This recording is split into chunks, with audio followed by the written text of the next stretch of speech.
Swayam Prabha. Digital India. Educated India.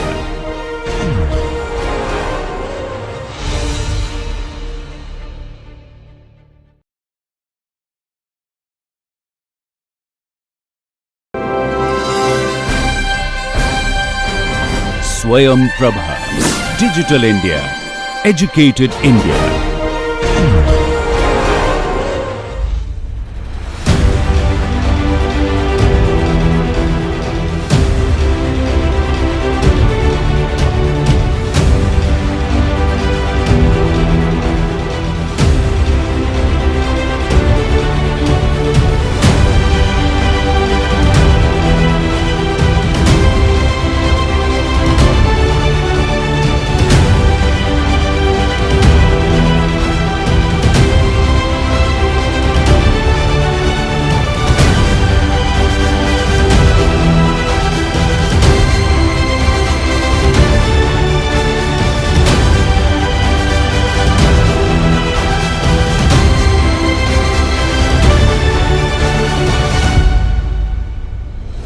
Namaste.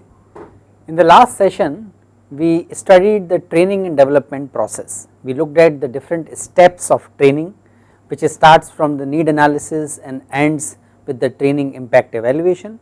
We also had a brief discussion about organization development process. Today we are going to look at a special case of training and organization development. The process is called organizational healing. You might notice that we are recording this session at the time of pandemic caused by COVID-19 virus. So in this situation many organizations are trying to remain afloat, trying to remain in business. Many organizations are struggling to reset up their processes and systems. Many of them are struggling to manage their human resources, also to interact with the customers, managing their systems and processes, and they are facing challenge not only on the business front, which is severely hit, but also on the operational front. And operational, that includes the manpower related issues, material, money related issues, and also the issues related to the use of technology. So in today's session we are going to look at a process called organizational healing and what HR function has to play a role in it. In the current time, HR professionals are holding organizations together.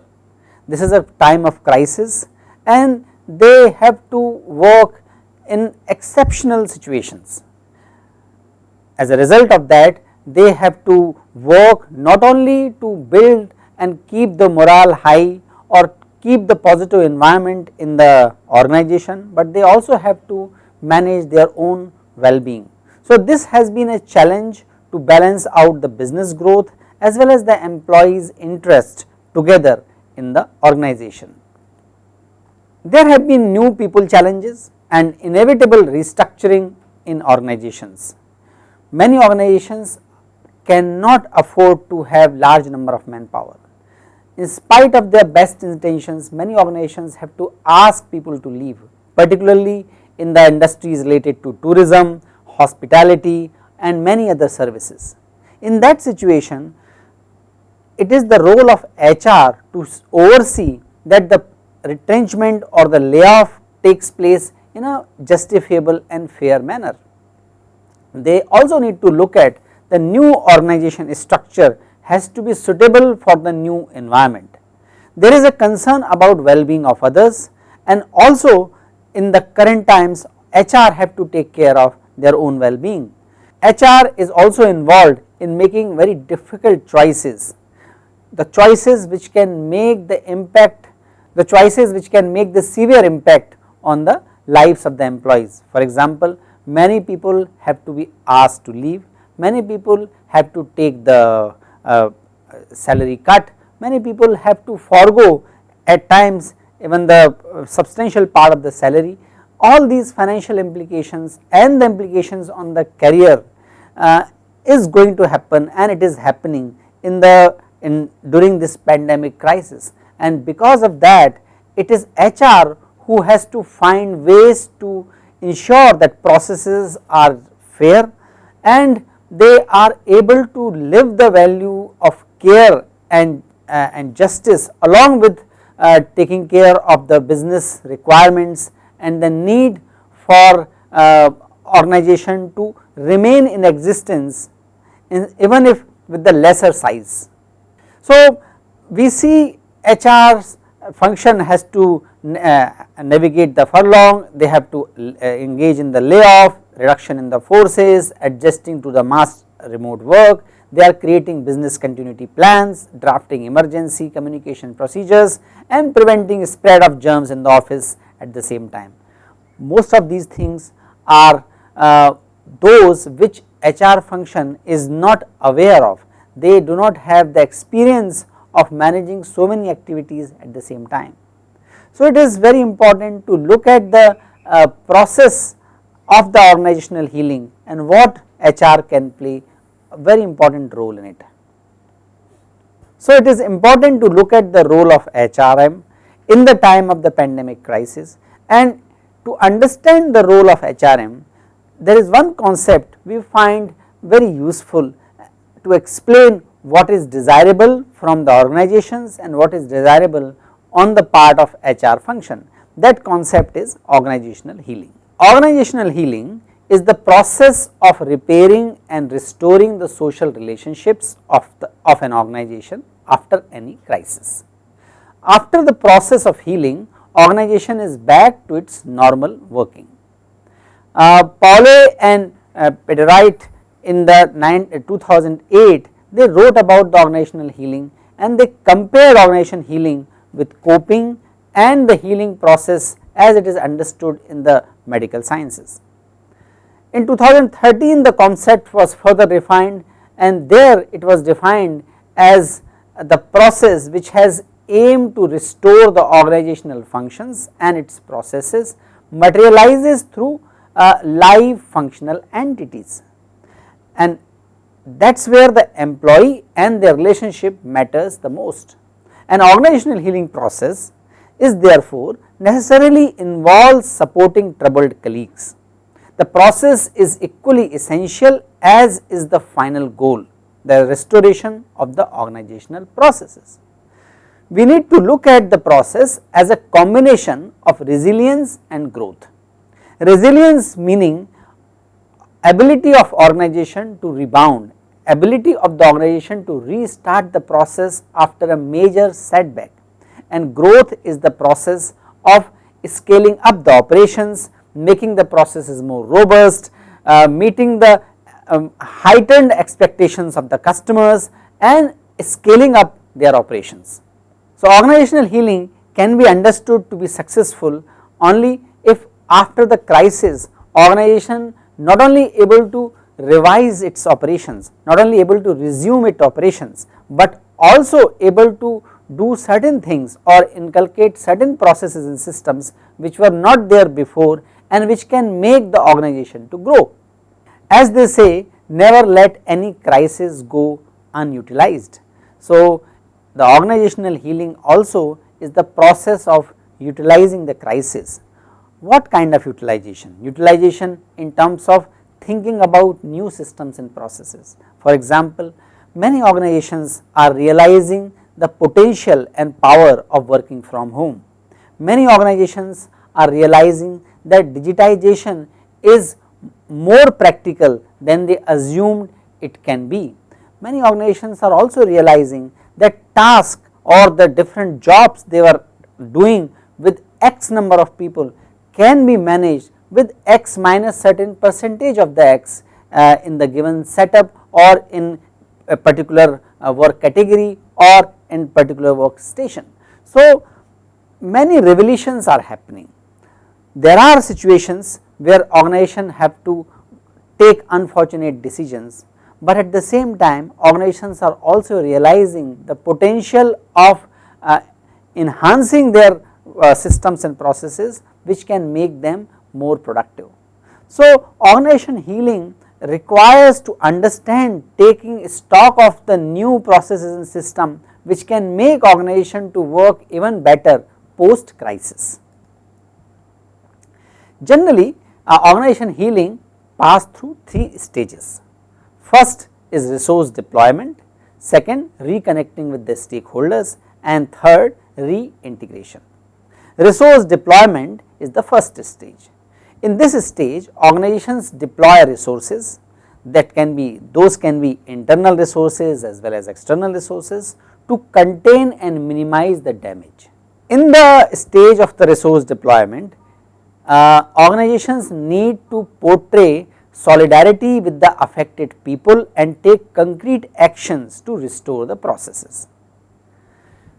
Reconnecting with the stakeholder is the next process. That stage is about connections with other organizational entities and re-establishing the connections. During this integration process, some new systems and processes may also emerge, as we discussed just a short while ago. Third stage of the organizational healing is reintegration.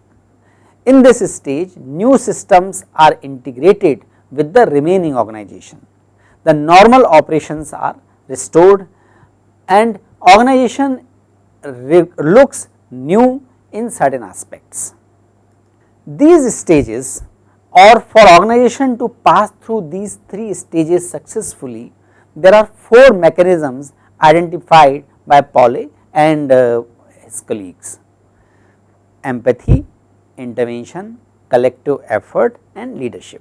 Empathy comprises an organizational culture of care, concern, and employee focus. Empathy on the part of HRM is of special relevance because it is HR who has to work as an employee champion. HR function is supposed to have the pulse of the HR, all the human resources of the organization. So, they are in a special situation to know what people are going through and what is the best way of handling their experience, handling their emotions, and helping them to pass through a difficult situation. HR supposed to play a very important role in conveying about these findings to the business leaders. They have a special responsibility to make the management decisions and management processes built out of concerns and out of the understanding of the plight of the human resources which is going through a crisis. Only understanding and being caring is not enough. There has to be interventions. These interventions can be extrinsic as well as intrinsic intervention.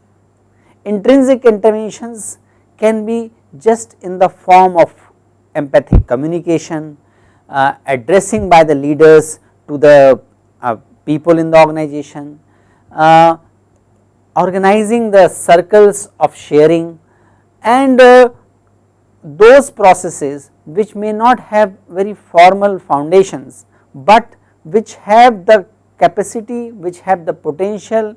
These are the processes where employees get opportunity for sharing what they are feeling, what they are going through, and also coming to know what they can learn from each other.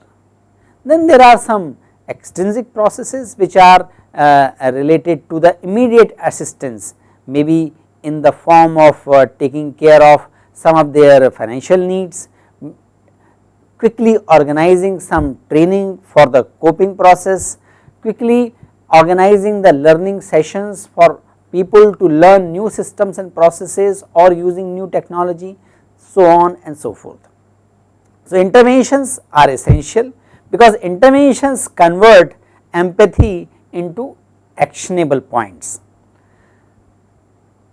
Third is collective effort.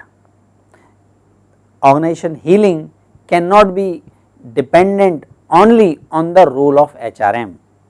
Organization healing is the process where all the stakeholders have to be involved. So, interventions have to be organization wide. We need to engage as many stakeholders as possible in communication, in helping each other, in sourcing the ideas, in learning from each other, so that people can find the best way of going through the crisis. Leadership is of a special relevance in the organizational healing. In the previous sessions we discussed that leadership is the driver of organization culture. This is perhaps the most important force of setting and forming the organization culture. Leadership is a process wherein people get influenced by looking at their behavior and also by being affected because of the decisions being made at that level. So, leaders can transmit the feeling of concern, leaders can role model, leaders have to adopt the nurturing attitude, and they have to be empathic to all the stakeholders of the organization. HR has to keep reminding leaders about their role. HR can also take the pulse of people about their perception.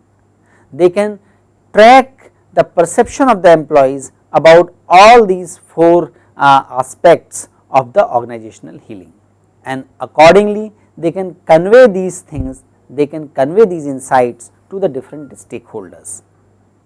In the next part we are going to look at some of the systems and processes which can be helpful for organization and particularly the HR function to help organizational healing. These are the list of the resources from where most of these concepts are drawn. Important areas of focus for organization healing are systems and processes and psychosocial aspects. In the systems and processes, leadership and management, working with remote team, learning and development are considered to be the most important processes of HR function. In order to impact the psychosocial aspect of the people and groups, they need to work on restoring well-being and responsible for ideating and carrying forward the employee assistance program. In the leadership and management, which is perhaps the most important aspect of organizational process, leaders need to adopt the progressive leadership strategies.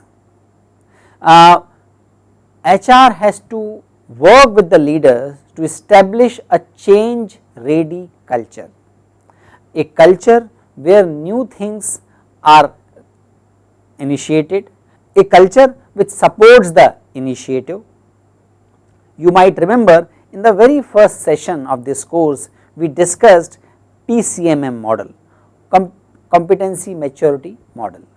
In the level 5 of CMM we talked about that level where organizations develop the inherent capacity to renew themselves. So, organization has to develop a culture where people have the capacity to pick up the weak signals, understand and identify how and what has to be changed in the organization, and should be communicative and having the sufficient level of teamwork and mentoring etc., which can help the organization to renew itself.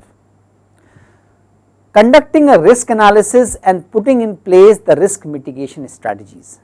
These are the aspects of the management which should be done when there is no crisis. Leadership and management need to develop the thinking as well as some processes wherein preconceiving or thinking about the imminent crisis and designing the protocol to address those crises are the part of the general management process and system. Employee should be actively engaged on the regular basis to be able to gather their insights.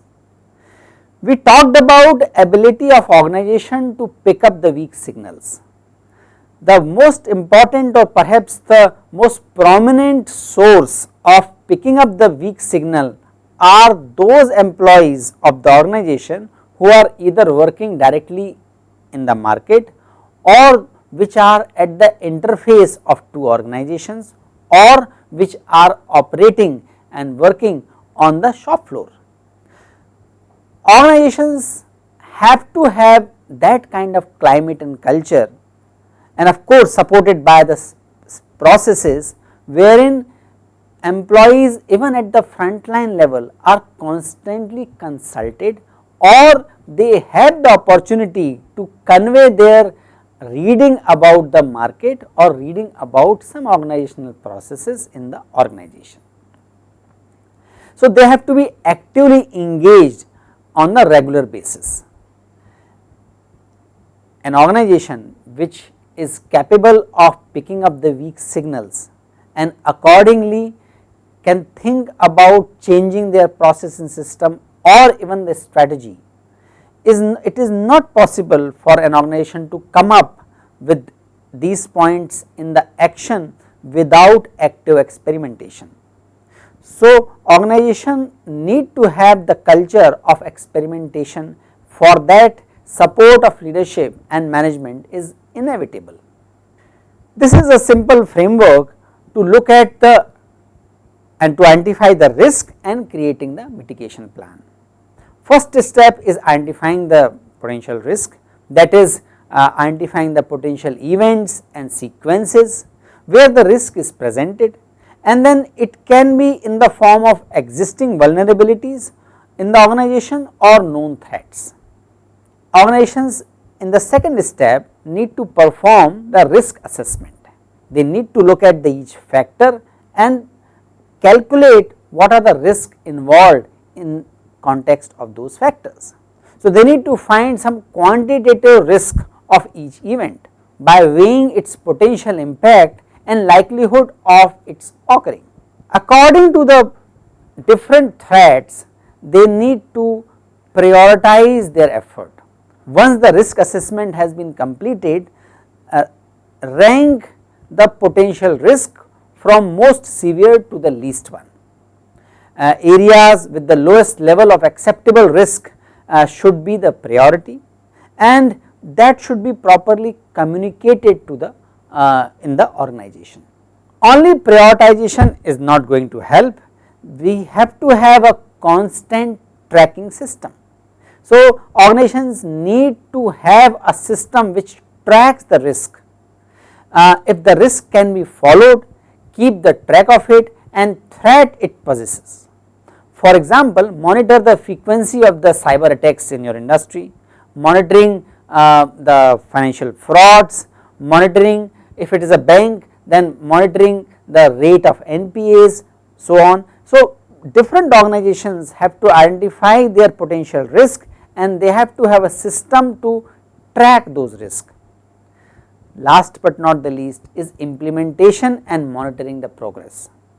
Organizations need to constantly watch whether their capability to mitigate the risk, their capability to foresee the risk is improving or not.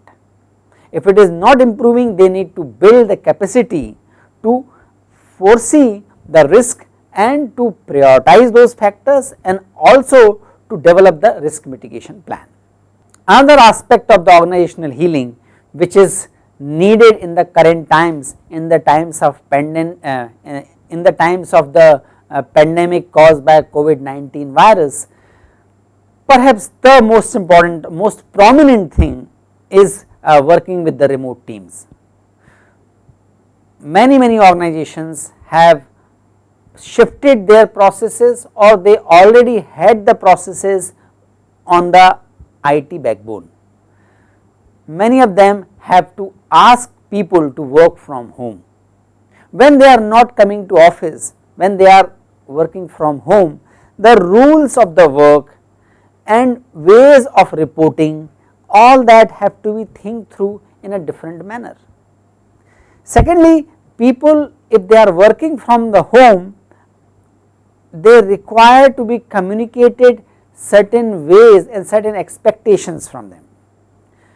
They need to acclimatize with the new ways of functioning.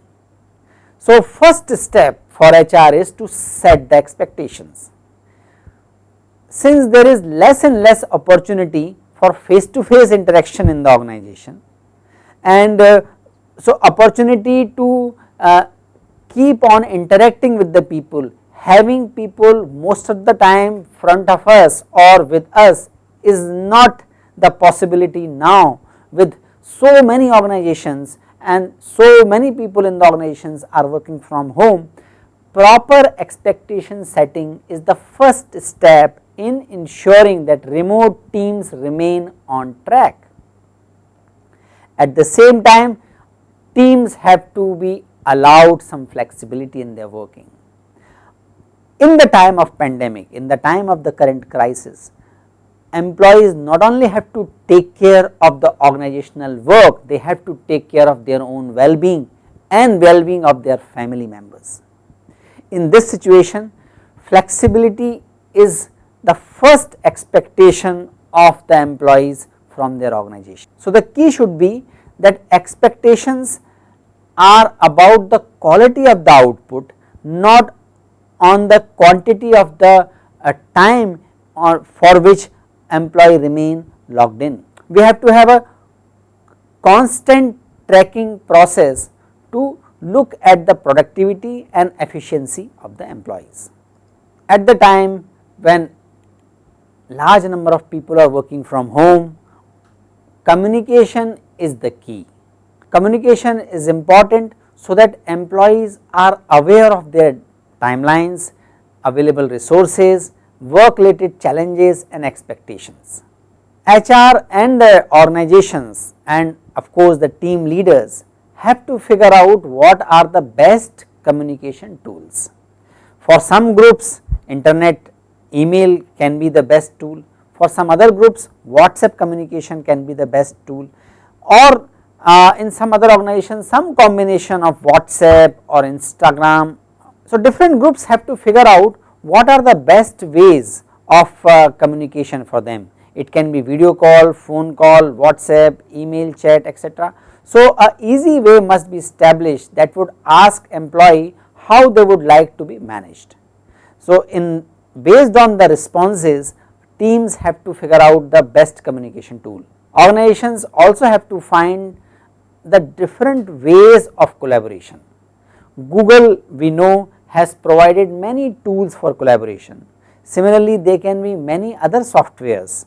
There are softwares which can help the collaboration amongst different teams, teams spanning from the functions like HR to functions like operations or quality. There is a possibility of collaboration on various softwares. Organizations have to identify the most appropriate softwares to facilitate the collaboration process. Learning and development has gone through a major change in the current times, and learning and development is also a very important lever in the hands of HRM to help organizational healing. First and foremost is the virtual learning that has become new normal. So, investment in the e-learning is proving to be beneficial. Organizations which were already having some experience, some technological wherewithal, and the repositories for e-learning are being benefited immensely in the current times.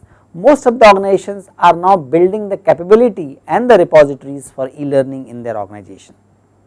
There is now a greater need to reskill and upskill the workforce. Many technologies are becoming redundant, many technologies are becoming important. They were there, but now they are being recognized as the most important technologies of the current times, or going to be most important in the near future. So, if employees are taught how to build a learning mindset, it will prepare them well for dealing with the constantly changing environment. So, L&OD function has to be more proactive in helping employees to identify their learning needs, also updating them what will be desirable for them to learn in the near future. And of course, L&OD departments have to forge the alliances with the many other external agencies to impart those learnings, to roll out those programs, roll out those kind of the instruction design and the certificate programs which can be helpful for the employees to perform with the best of their capacity in the near future.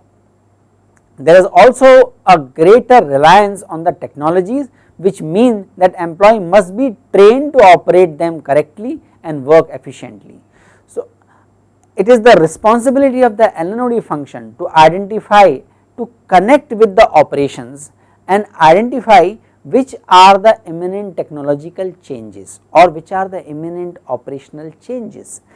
Accordingly, they need to develop the learning resources and communicate the availability of those resources to the employees and ensure that the critical mass goes through that technological training, and also ensure the people who are supposed to be the most important in terms of their capability to use those technology. HR and LNOD function has to reach out to those employee groups and specifically communicate and ensure that they get excited and become interested in learning those technologies. Most of the time people are interested for the self development, they are interested for learning, but that comes only when they see the importance of it, when they see the relevance of that learning in the current times or in the future, in the near future rather. So, HR has an important role to convey these thoughts, convey these points to the workforce. The size of the teams at the organizations are also shrinking. Now, we are seeing that lesser number of people are entrusted with bigger responsibility, more complex jobs are now becoming responsibility of the ever shrinking teams. At the time of pandemic, many organizations are going through the financial crisis. Because of the financial crisis, they have to work with the lesser, they have to work with the team with the lesser size. As a result of that, one person in a team is now responsible for multiple tasks and multiple jobs. So, multitasking and capability to handle the multiple jobs is becoming more and more common in the organizations. As a result of that, there is a greater expectation from the LNOD function to identify these aspects of multitasking and these aspects of the multiple jobs and creating the program or identifying the resources for people to quickly learn or relearn the new tricks of trade, so that they can take up more complex tasks within the team. So, now employees will have to learn different skills to be able to work on wide range of tasks that were previously covered by other employees, and it is the role of HRM, it is the role of LNOD to facilitate this change process. Peer learning can also be an effective method to increase learning and to involve employees in each other's learning journey. But peer learning is possible only at the right platform when most of the people are working from home. HR need to take care of that as well, and HR need to look at the feedback of the employees, they need to be in touch with the operations as well as the they need to be in touch with the operations to identify the most suitable ways of collaboration, and they need to teach those tools of collaboration to the employees.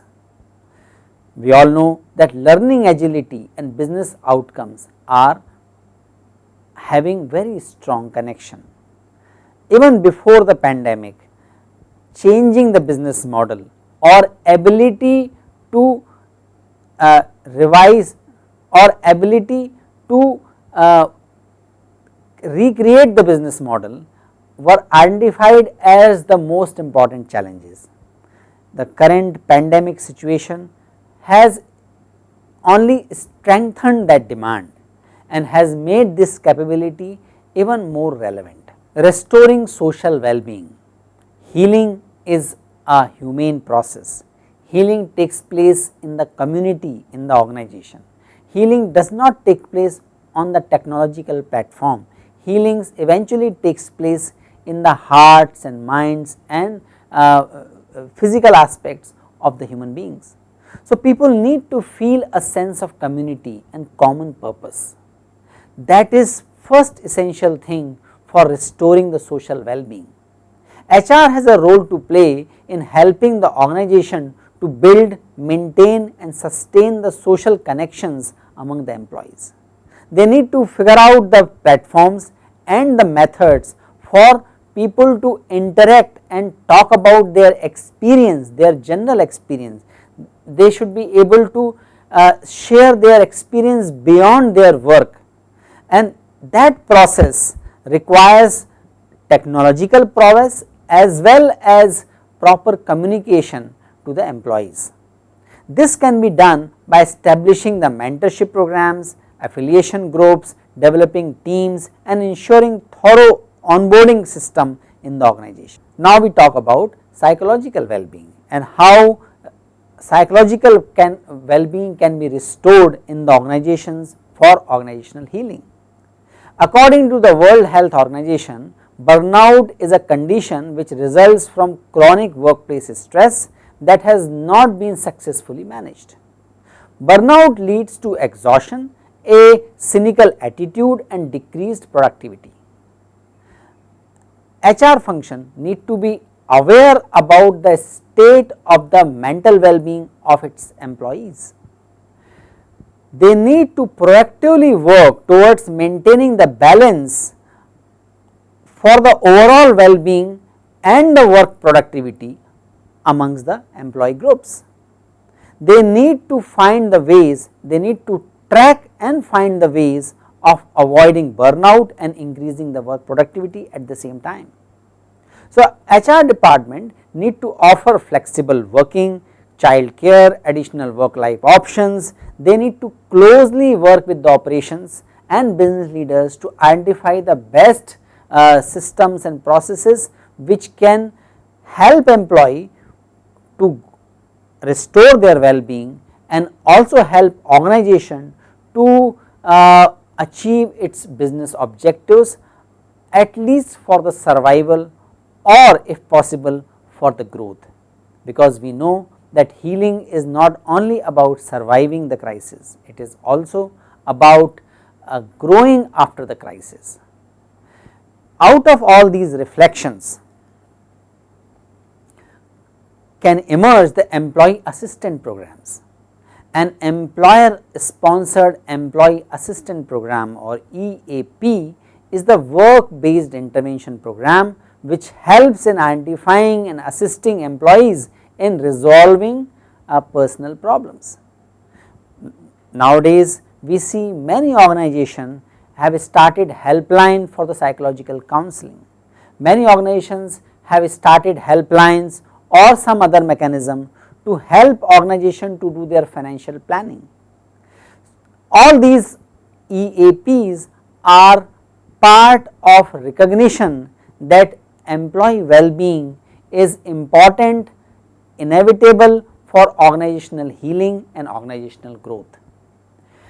So, EAP may include even marital or emotional problem, family issues or substance abuse. These EAPs help employees to remain connected within and also give them a sense of being part of a community which takes care of them. In this process, employees can regain their well-being. These processes help employees to regain their well-being and eventually it helps organization for the organizational healing. We know that business demands performance, business demands productivity. Productivity and production capacity both are important to be tracked. If organizations only keep tracking and keep worrying about productivity and if it does not take care of the production capacity, eventually its productivity will also come down. Organization healing is the process where organizations are able to regain their productivity by taking care of the employees through the empathic actions, empathic interventions, empathic leadership and management about the production capacity or well-being of the employees. In the current time where most of the organizations are struggling and facing the severe impact of the pandemic, they need to understand the importance of the organizational healing, and HR has to play a very important role in all aspects of the organizational healing. Thank you.